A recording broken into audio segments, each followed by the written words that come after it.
ഞാൻ ചോദിക്കട്ടെ, നിങ്ങളിപ്പോൾ എന്നെ ഇങ്ങനെ ക്വസ്റ്റ്യൻ ചെയ്യുന്നു. ഞാൻ ഒരു പരാതി കൊടുത്തിട്ടുണ്ട് DGPക്ക്. ആ പരാതിയെ പറ്റി നിങ്ങൾ ആരെങ്കിലും റിപ്പോർട്ട് ചെയ്തോ? എനിക്കെതിരെ ഇപ്പോൾ എടുത്ത കേസ്, കഴിഞ്ഞ ജനുവരിയിൽ എടുത്ത കേസിൻ്റെ മുൻപായിട്ട് ഞാൻ DGPക്ക് ഒരു പരാതി കൊടുത്തിട്ടുണ്ടായിരുന്നു. അതിനകത്ത് ആളുകളുടെ പേര് വെച്ച് പരാതി കൊടുത്തിട്ടുണ്ട്. അത് ആരെങ്കിലും റിപ്പോർട്ട് ചെയ്തോ? ഒരു ചാനലും ഒരു മാധ്യമവും റിപ്പോർട്ട് ചെയ്തില്ല. വിഷയം പറയുമ്പോഴും ഇത് ആരാണ് എന്നുള്ളത് പറഞ്ഞല്ലോ. ഞാൻ പറയട്ടെ, ഞാൻ പറഞ്ഞ ആളുകളുടെ പേര് നിങ്ങൾ പറയൂ, അത് കഴിഞ്ഞിട്ട് ബാക്കിയുള്ളത് ഞാൻ പറയാം. അല്ല, ഞാൻ പറഞ്ഞല്ലോ, ഞാൻ പരാതി കൊടുത്തിട്ടുണ്ട്. ഞാൻ ബിനീഷ് ചന്ദ്രനും ബിനു നായർക്കും എതിരെ ഞാൻ പരാതി കൊടുത്തിട്ടുണ്ട്. DGPക്ക് പരാതി കൊടുത്തിട്ടുണ്ട്. DGP ആ പരാതി കമ്മീഷണർ ഓഫ് പോലീസ് കൊച്ചിക്ക് അയച്ചിട്ടുണ്ട്. എനിക്ക് വ്യക്തമായിട്ട് എൻ്റെ കണ്ണിൽ കണ്ടത് ഇവർ രണ്ടുപേരുമാണ്. കാരണം എന്ന് വെച്ചാൽ അവർ ഈ ബിനീഷ് ചന്ദ്രൻ എപ്പോഴും അവരുടെ കൂടെ ഉള്ളതാണ്, എപ്പോഴും 24 മണിക്കൂർ അവരുടെ കൂടെ ഉണ്ട്. അല്ല, മാനേജറല്ല. എന്ത് മാനേജറാണ്? മാനേജറല്ല. മാനേജർ എന്ന് വെച്ച് കഴിഞ്ഞാൽ സിനിമ, അവരിപ്പോൾ സിനിമ ചെയ്യുന്നില്ല കഴിഞ്ഞ ഒരു വർഷമായിട്ട്. അതാണ് ഞാൻ പറഞ്ഞത്. അല്ല, അതല്ല ഞാൻ പറഞ്ഞത്. ഒഴിവാക്കുക എന്ന് പറയുന്നത്, നമ്മളിപ്പോൾ വിചാരിക്കുന്നത് ഒഴിവാക്കാം എന്ന് പറഞ്ഞു കഴിഞ്ഞാൽ ഒരു സ്ത്രീക്ക് അവരുടെ വീട്ടിൽ പോലും പോകാൻ സമ്മതിക്കാത്ത രീതിയിൽ പിടിച്ചു വെച്ചിരിക്കുകയാണെന്ന് പറഞ്ഞ് നിങ്ങൾ വിശ്വസിക്കുമോ? ഈ ഓണത്തിന് പോലും അവർക്ക് വീട്ടിൽ പോകാൻ പറ്റില്ല, അറിയാമോ? അങ്ങനെയുള്ള ഒരാൾക്ക് എങ്ങനെ ഒഴിവാക്കാമെന്ന് പറയുന്നത്? നമ്മളിപ്പോൾ പറയുമ്പോൾ ഇത് ഒഴിവാക്കാമായിരുന്നു, അവർക്ക് പറയാമായിരുന്നു. നമ്മളിപ്പോൾ ഈ ഗ്ലിറ്ററിങ് കണ്ടിട്ട് ഇവർ ഭയങ്കര സൂപ്പർ സ്റ്റാർഡമാണ്, അവർക്ക് എന്തും ചെയ്യാൻ പറ്റും, അങ്ങനെയല്ല. അതിനകത്ത് ഒരുപാട് പ്രശ്നങ്ങളുണ്ട്. ഞാൻ പറഞ്ഞില്ലേ, അവരുടെ ഒരു അമ്മയും മകളും തമ്മിലുള്ള, എന്നെയും അവരെയും കാണാൻ സമ്മതിക്കുന്നില്ല എന്ന് പറയുന്നത് ശരിക്കും പറഞ്ഞു കഴിഞ്ഞാൽ നിങ്ങളത് കണക്കാക്കണ്ട. ഒരു അമ്മയും മകളും തമ്മിലുള്ള റിലേഷൻഷിപ്പിൽ ഒന്ന് എടുത്ത് നോക്കൂ. അവരെ തമ്മിൽ ഇതുവരെ കാണാൻ സമ്മതിക്കാത്ത രീതിയിൽ മാറ്റി നിർത്തിയിരിക്കുന്നു എന്ന് പറഞ്ഞാൽ നിങ്ങളൊന്ന് ആലോചിച്ച് നോക്കൂ. ഈ ഇടയ്ക്ക് സോഷ്യൽ മീഡിയയിൽ പോലും അവർ തമ്മിൽ കാണാൻ സമ്മതിക്കുന്നില്ല എന്ന് പറയുന്ന ആ ഒരു സിറ്റുവേഷൻ ഒന്ന് ആലോചിച്ച് നോക്കൂ. അത് വളരെ വലിയൊരു സിറ്റുവേഷനല്ലേ അത്? പ്രായപൂർത്തിയായ ഒരാൾക്ക് പരാതി ഉണ്ടെങ്കിൽ അല്ല, ഞാനൊരു കാര്യം പറയട്ടെ, ഞാനൊരു ഉദാഹരണം പറയട്ടെ. സാറിൻ്റെ പേരെന്താണ്? അർജുനെ വേറൊരാൾ പിടിച്ച് തടവിൽ വെച്ചിരിക്കുകയാണ്. എനിക്കത് അറിയാം, ഞാനത് കണ്ടു.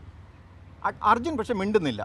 കാരണം അർജുൻ ആ തടവിൽ സ്വസ്ഥമായിട്ടിരിക്കുകയാണ്. കാരണം പേടിയുണ്ട്, അയാൾ എന്തെങ്കിലും മിണ്ടിക്കഴിഞ്ഞാൽ അയാൾ പ്രശ്നം ഉണ്ടാക്കുമെന്നുള്ള പേടിയുണ്ട്. എന്തെങ്കിലും കാരണം അയാളുടെ കയ്യിൽ കാണും. എനിക്കതറിയാം. തേർഡ് പാർട്ടി എന്നുള്ള നിലയിൽ എൻ്റെ ഡ്യൂട്ടിയാണ്, ആസ് എ സിറ്റിസൺ എൻ്റെ ഡ്യൂട്ടിയാണ് ഇയാളുടെ തടവിലാണ്, ഇല്ലീഗൽ കസ്റ്റഡിയിലാണ് എന്ന് പറയേണ്ടത് എൻ്റെ ഡ്യൂട്ടിയാണ്. കാരണം എന്തെന്ന് വെച്ച് കഴിഞ്ഞാൽ അർജുൻ ഒരാൾ മാത്രമല്ല, ഇനി നാളെ മറ്റേയാൾ വേറൊരാളെയും തടവിൽ വയ്ക്കാം. അപ്പോൾ അതൊരു ഒഫൻസാണ്. ആ ഒഫൻസിന് ഒരാൾ വഴങ്ങിക്കൊടുക്കുന്നു എന്ന് പറഞ്ഞാൽ അത് എന്ത് കാര്യത്തിലായിക്കോട്ടെ, പേടി കൊണ്ടായിരിക്കാം, കംഫർട്ട് കൊണ്ടായിരിക്കാം, എന്ത് കാര്യം കൊണ്ടായിരിക്കട്ടെ. പക്ഷേ അങ്ങനെ വഴങ്ങിക്കൊടുക്കുന്നു എന്ന് പറഞ്ഞു കഴിഞ്ഞാൽ അവർ മിണ്ടുന്നില്ല എന്ന് പറഞ്ഞിട്ട് ബാക്കി കണ്ടിരിക്കുന്നവർ മിണ്ടില്ല എന്ന് പറഞ്ഞു കഴിഞ്ഞാൽ അത് ശരിയല്ല. അത് ഞാൻ എന്നൊരു പേഴ്സണിൻ്റെ ഇതിൽ എനിക്ക് വ്യക്തിപരമായിട്ട് അറിവുള്ള നിലയ്ക്ക് ഞാൻ അതിനകത്ത് കണ്ടിട്ടുള്ള സിറ്റുവേഷൻസ് വെച്ചിട്ട് എനിക്ക് മനസ്സിലായ കാര്യങ്ങൾ ഞാൻ പറയുക എന്ന് പറയുന്നത് as A citizen it is my duty. ഞാൻ എപ്പോഴും പറഞ്ഞുകൊണ്ട്, എന്നെ ആദ്യം അറസ്റ്റ് ചെയ്തപ്പോഴും ഞാൻ പറഞ്ഞുകൊണ്ടിരിക്കുന്നതെന്ന് പറയുന്നത് ദിസ് ഈസ് മൈ ഡ്യൂട്ടി. ഇത് ഇങ്ങനെ ഒരു ഒഫൻസ് ഇവിടെ നടക്കുന്നുണ്ട്, ഒരു ക്രൈം നടക്കുന്നുണ്ട്. ശരി, ആ ക്രൈം നടക്കുന്നത് എൻ്റെ ഒരു തോന്നലാണെന്നുള്ളതാണ് മുഴുവനുള്ള ആക്ഷേപം എന്ന് വെച്ച് കഴിഞ്ഞാൽ സോഷ്യൽ മീഡിയയിൽ നിങ്ങൾ നോക്കിക്കഴിഞ്ഞാൽ ഞാൻ എന്ത് പോസ്റ്റ് ഇട്ട് കഴിഞ്ഞാൽ അതിനകത്തൊരു 10-50 കമൻറ്റ് ഇയാൾക്ക് വട്ടാണ്, ഇയാൾക്ക് പ്രാന്താണ്, ഇയാൾ ഇങ്ങനെ പറഞ്ഞുകൊണ്ടിരിക്കുന്നു എന്ന് പറയുന്നു. ഇത് പറയേണ്ട കാര്യമില്ല. വളരെ സിമ്പിളായിട്ട് തന്നെ ഞാൻ പറയുന്ന കക്ഷികളിൽ ആരെങ്കിലും ഒരാൾ വന്നിട്ട് ഇങ്ങനെ ഒരു സംഭവമില്ല എന്ന് പറഞ്ഞു കഴിഞ്ഞാൽ തീർന്നില്ല എൻ്റെ കാര്യം. അതാണ് ഞാൻ പറഞ്ഞത്. ഇതിപ്പോൾ 2 പേര് തമ്മിലുള്ള ഒരു അഫെയർ മാത്രമല്ല.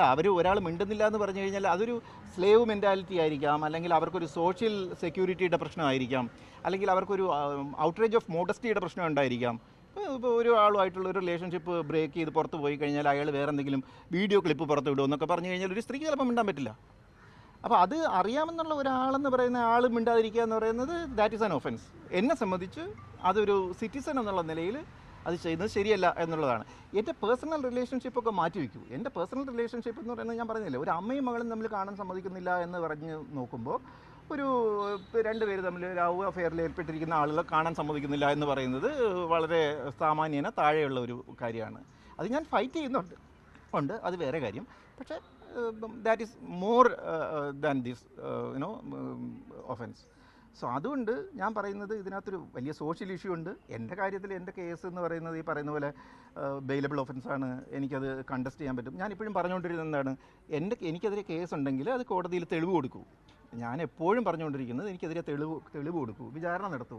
എനിക്ക് എൻ്റെ സത്യം തെളിയിക്കാനുള്ള അവസരം തരൂ എന്ന് മാത്രമാണ് ഞാൻ പറഞ്ഞുകൊണ്ടിരിക്കുന്നത്. അല്ലാതെ എന്നെ എന്താണ് എനിക്ക് അവരെ കെട്ടിത്തരണമെന്നോ അങ്ങനെയൊന്നുമല്ല ഞാൻ പറഞ്ഞുകൊണ്ടിരിക്കുന്നത്. ഞാൻ പറയുന്നത് എനിക്കെതിരെ കേസുണ്ടെങ്കിൽ കോടതിയിൽ തെളിവ് കൊടുക്കൂ. 3.5 വർഷമായി എനിക്കുള്ള കേസ് എന്ന് പറയുന്നത് 3 വർഷമാണ് മാക്സിമം പണിഷ്മെൻറ്റ്. 3 വർഷം മാക്സിമം പണിഷ്മെൻറ്റുള്ള കേസിൽ 3.5 വർഷം കഴിഞ്ഞിട്ടാണ് ചാർജ് കൊടുത്തിരിക്കുന്നത്. അപ്പോൾ എനിക്ക് എൻ്റെ ഭാഗം തെളിയിക്കാനുള്ള സാധ്യതയില്ല. അതിന് പകരം രണ്ടാമത് വേറൊരു കേസും കൂടി കൊടുത്തിട്ട് ഞാനൊരു ഹാബിച്വൽ ഒഫൻഡറാണെന്ന് വരുത്തി തീർത്തിട്ട് വീണ്ടും അതിനെ ഡ്രാഗ് ചെയ്യുകയാണ്. അപ്പോൾ ഇതിപ്പോൾ ഞാൻ പറഞ്ഞില്ലേ, ഞാൻ കഴിഞ്ഞ തവണ ഞാൻ ഇളമക്കര പോലീസ് സ്റ്റേഷനിൽ വന്നപ്പോൾ എന്നോട് അവർ വളരെ ബ്രൂട്ടലായിട്ടാണ് പെരുമാറിയത്. പക്ഷേ ഇത്തവണ എനിക്ക് വന്നപ്പോൾ വളരെ മനുഷ്യത്വമുള്ള ഒരുപാട് പോലീസുകാരെ എനിക്ക് കാണാൻ പറ്റി.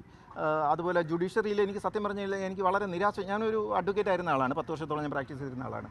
പക്ഷേ ഇപ്പോൾ ജുഡീഷ്യറിയിലുള്ള എൻ്റെ ഒരു വിശ്വാസം ഉയർത്തിപ്പിടിക്കുന്ന ഒരു വിധിയാണ് ഇന്നലെ എൻ്റെ ജാമ്യ കേസിലുണ്ടായത്. ഞാൻ എൻ്റെ കൂടെ ഉണ്ടായിരുന്ന വക്കീൽ പോലും എനിക്ക് വേണ്ടി വാദിക്കാൻ വന്നില്ല. ഇതിപ്പോൾ ഇദ്ദേഹം പുതുതായിട്ട് ഞാൻ അപ്പോയിൻ്റ് ചെയ്തതാണ് വക്കീലായിട്ട്. ഇന്നലെ എനിക്ക് സ്വന്തമായിട്ട് 2 മണിക്ക് ഹാജരാക്കിയപ്പോൾ എനിക്ക് വക്കീലില്ല, ഞാൻ മാത്രമാണ് ഉണ്ടായിരുന്നത്. മറുവശത്ത് ഡിഫാക്റ്റോ കംപ്ലൈനൻ്റ് എന്ന് പറഞ്ഞിട്ട് അവർക്കൊരു വക്കീലുണ്ടായിരുന്നു. അപ്പോൾ അങ്ങനെ ആ ഒരു നിലയിൽ ഉള്ള ഒരു അവസ്ഥയിലാണ് ഞാൻ നിൽക്കുന്നത്. അപ്പോൾ എനിക്കിതിനകത്ത് വ്യക്തിപരമായ താല്പര്യം എന്ന് വെച്ചാൽ ഞാൻ പറഞ്ഞില്ലേ, ഞാൻ ടോട്ടലി എൻ്റെ ബേസ് കംപ്ലീറ്റ് നഷ്ടപ്പെട്ടു. എൻ്റെ വീട്ടുകാരില്ല. എനിക്ക് ആകെ കൂടെ ഉള്ളൊരു സപ്പോർട്ടെന്ന് പറഞ്ഞാൽ ഞാൻ വളരെ സത്യസന്ധമായിട്ട് പറയുകയാണ്, മീഡിയാസ് ഇല്ലായിരുന്നെങ്കിൽ ഞാൻ ജീവിച്ചിരിക്കില്ല. ഇപ്പോൾ മാത്രമല്ല 2022 മെയ് മാസത്തിന് ശേഷം ഞാൻ ജീവിച്ചിരിക്കുന്നതിൻ്റെ ഒരേ ഒരു കാരണം മീഡിയാസും ഫേസ്ബുക്കും ഉള്ളതുകൊണ്ടാണ്. അതുകൊണ്ടാണ് ഇവരെന്താ ചെയ്യുന്നതെന്ന് വെച്ച് കഴിഞ്ഞാൽ ആദ്യം എന്നെ പിടിച്ചു കഴിഞ്ഞാൽ ആദ്യം അവർ പിടിച്ചു വാങ്ങുന്നത് എൻ്റെ ഫോണാണ്.